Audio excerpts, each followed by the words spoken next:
William Butler Yeats wrote about his Ireland in a poem called Easter Sunday, 1960. It was a poem about the first rebellion, first rising in Ireland, trying to get out from under British rule in the 20th century. And there's a line in that poem that I think characterizes better than even he described his own country, describes our country and the world at this moment even better than it did Ireland in 1960. He said, in this line in the poem says, "All's changed utterly. A terrible beauty has been born." Well, the world has changed. It has changed utterly. It bears virtually little resemblance to what it was even 12 years ago. But it's created an incredible opportunity if we act boldly. And if we do nothing, it guarantees, in my view, a fairly terrible outcome.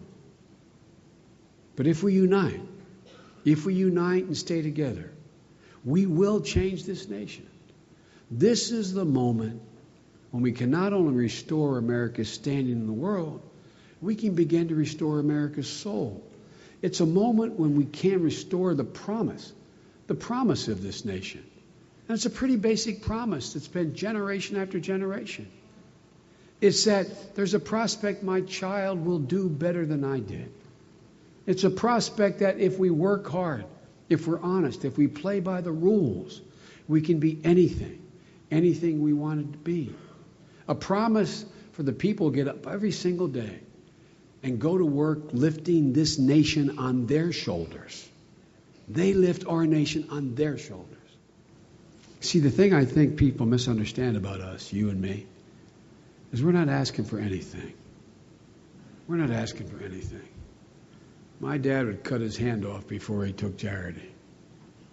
What we're talking about is just a shot. Just a shot.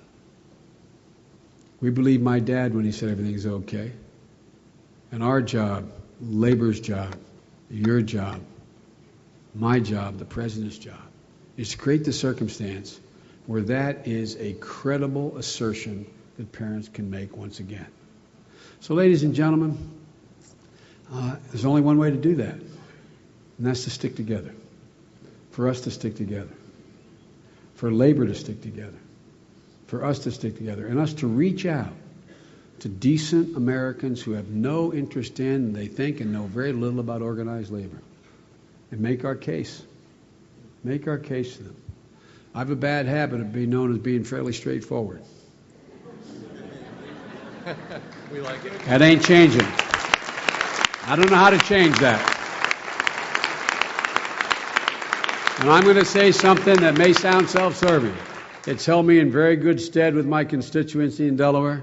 It's held me in very good stead with my Republican and Democratic friends in the Congress. It's held me in pretty good stead with my friends and even those who I have differences with. So I think we just got to be straight. Make our case, stick together, and believe in what we say.